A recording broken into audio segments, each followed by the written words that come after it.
Have you learned, Paimon? What a fantastic night! I'm still immersed in all the happiness and joy, like a candle floating on water.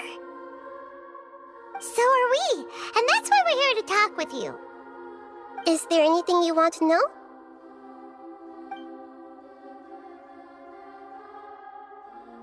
After recent events, the Akasha can no longer function as it used to. I've given it some thought, and have decided to shut it down permanently. But this is definitely not a bad thing. Even from the beginning, I've been planning to shut it down. The Akasha's centralized administration of knowledge has always restrained people's curiosity and curtailed the number of paths available to them. I don't think this is good for Sumeru. Although people may initially feel a little uncomfortable with the loss of the Akasha, they will soon understand that this life is more suitable for them. And as for the future of Sumeru, I'm preparing to regain control of the academia. The former sages have received their punishment, but the new sages have yet to be selected. I will oversee the process personally. I hope that the new 6 great sages will be more focused on academics.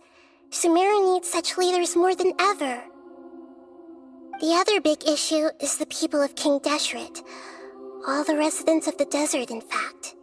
They have been mistreated for far too long. I've already taken some measures to address this. It will take some time to rebuild everything, but no matter if it's culture, friendship, or trust, we will rebuild it.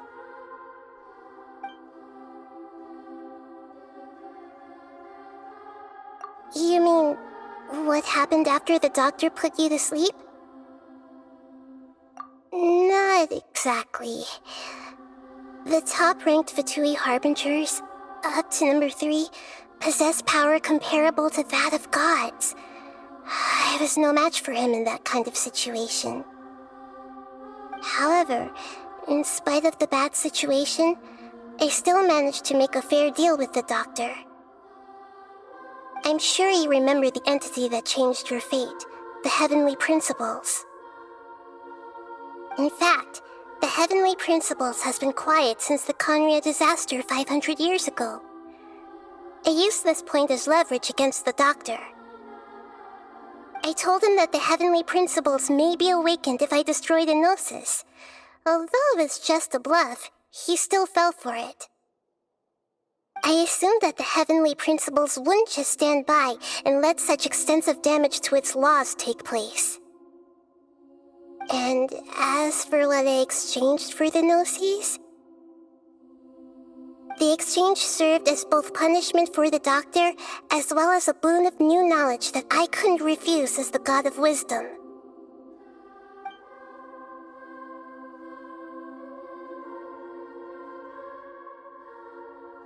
He's still in a coma. I've hidden him like how one would hide a feather. I know you have many misgivings about him, but as someone who had become a god, he has retained a number of very useful features. Don't worry, I'll keep an eye on him and make sure he doesn't do any evil.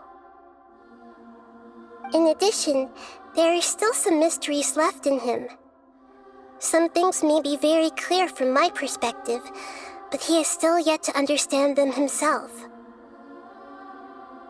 His future will be determined by fate.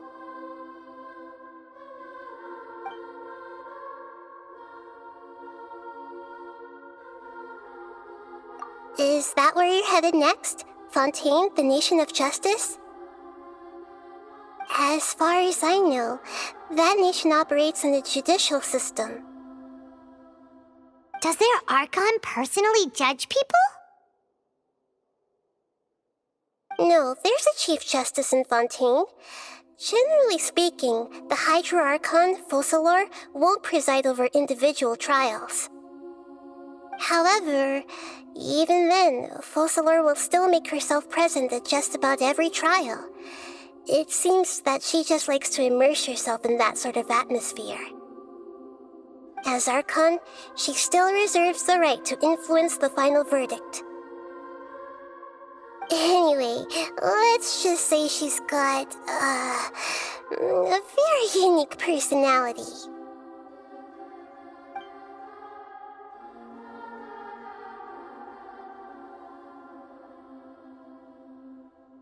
Are you sure? Isn't there something else you haven't asked about yet? Huh? You mean... About your sister. While you were resting at Gandharvaville, I took some time to perform an Irminsul search for information on your sister.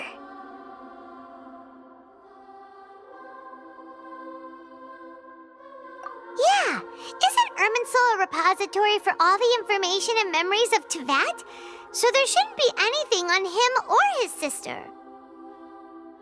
This is true in your case. Irminsul indeed does not have any information on you.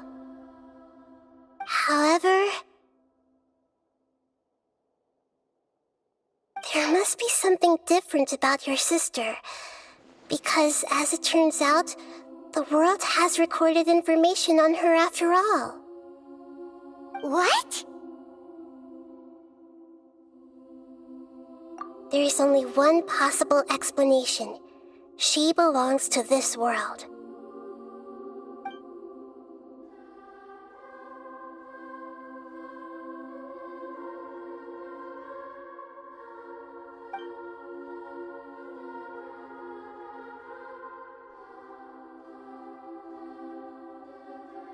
But nothing about this makes any sense! Wasn't this your first trip to Teyvat?